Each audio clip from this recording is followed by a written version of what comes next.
ಅರಸೀಕೆರೆ ತಾಲೂಕಿನ ಇತಿಹಾಸ ಪ್ರಸಿದ್ಧ ಮಾಡಾಳು ಗ್ರಾಮದ ಮೂಲಸ್ಥಾನ ಶ್ರೀ ಸ್ವರ್ಣಗೌರಮ್ಮ ದೇವಿ ದೇವಾಲಯದಲ್ಲಿ ಅಮಾವಾಸ್ಯೆ ಅಂಗವಾಗಿ ಹಾರನಹಳ್ಳಿ ಸುಕ್ಷೇತ್ರ ಕೋಡಿಮಠದ ಉತ್ತರಾಧಿಕಾರಿ ಶ್ರೀ ಚೇತನ್ ಮರಿದೇವರ ಪಾದಪೂಜೆಯನ್ನು ಭಕ್ತಾದಿಗಳು ಶ್ರದ್ಧಾ ಭಕ್ತಿಯೊಂದಿಗೆ ಗುರುವಾರ ಸಂಜೆ ವಿಜೃಂಭಣೆಯಿಂದ ನೆರವೇರಿಸಿದರು.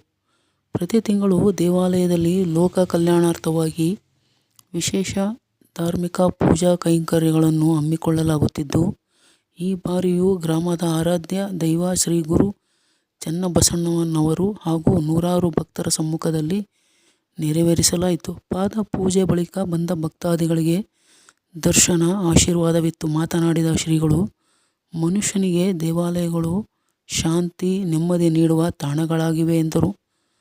ಜೀವನ ಜಂಜಾಟದಲ್ಲಿ ಸಿಲುಕಿ ಗೊಂದಲದಲ್ಲಿ ಮುಳುಗಿದ ಮನುಷ್ಯನಿಗೆ ಆಚಾರ ವಿಚಾರಗಳು, ಪೂಜೆ ಹಾಗೂ ನಮ್ಮ ಧಾರ್ಮಿಕ ಕಾರ್ಯಕ್ರಮಗಳು ಸ್ಫೂರ್ತಿ ನೆಮ್ಮದಿ ನೀಡುತ್ತವೆ ಎಂದು ಸ್ವಾಮೀಜಿ ಹೇಳಿದರು.